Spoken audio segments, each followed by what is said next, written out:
matin, on avait un atelier sur la réforme ou la contre-réforme territoriale, ce qu'on appelle, qu'on a commencé à appeler l'acte 3 de la décentralisation. Alors, je me pose plusieurs questions.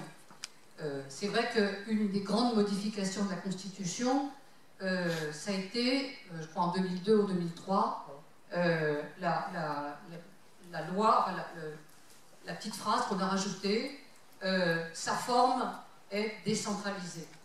Et on n'a peut-être pas mesuré là à quel point c'était grave. Alors,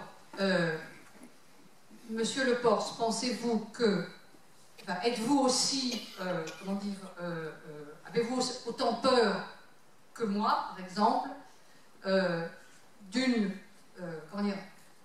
forme aboutie de la réforme territoriale jusqu'à la perte de souveraineté nationale? Et est-ce que c'est compatible avec notre Constitution?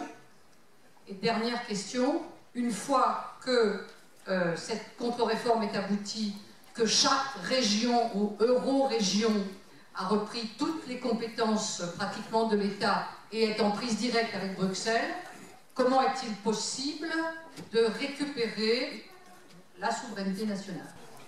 D'abord, une petite remarque d'historien.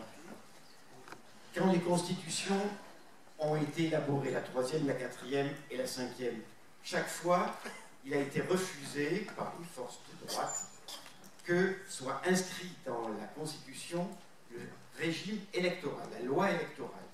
Or, chaque fois qu'il a fallu détourner, disons, faire régresser la démocratie, chaque fois, ce fut en privilégiant la loi électorale du scrutin uninominal par arrondissement à 2 tours, qui est le nôtre depuis quasiment la 3e République.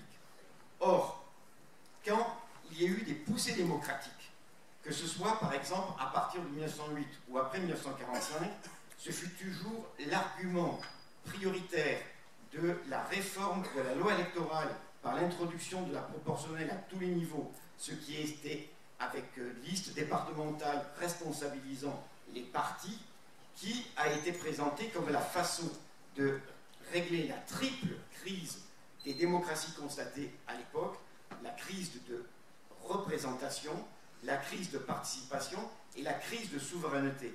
Est-ce que vous ne pensez pas aujourd'hui, Monsieur Le Pors, qu'il faudrait déclencher de grandes campagnes pour, tant à l'échelle nationale qu'à l'échelle européenne, faire avancer ce principe de la représentation proportionnelle à tous les niveaux et j'ajoute, et comme le faisait Jaurès, réclamer l'expression nouvelle de la souveraineté du travail pour que dans toutes les entreprises comme dans les institutions d'État, les travailleurs soient représentés en tant que citoyens libres et responsables. Oui, je suis désolé, j'ai décroché un peu là.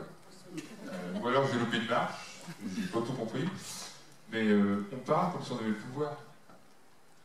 Parce que si on écrit une constitution sans avoir le pouvoir, on ne va pas la mettre en place de toute façon. Donc ceux qui vont mettre en place la constitution, c'est ceux qui sont au pouvoir. Et aujourd'hui, ceux qui sont au pouvoir sont pour l'Union européenne et tout ce qu'on rejette. Donc on pense à une constitution par la suite, si un jour on arrive à être majoritaire dans ce pays, je veux bien. Mais on va pas mettre la charrue avant les bœufs. De toute façon, c'est très bien. L'histoire l'a prouvé. Tant qu'on met dans une constitution, le parti majoritaire au pouvoir peut la modifier à souhait. Donc c'est pas la peine de s'appuyer là-dessus pour essayer de changer le monde. J'ai l'impression qu'on marche sur la tête.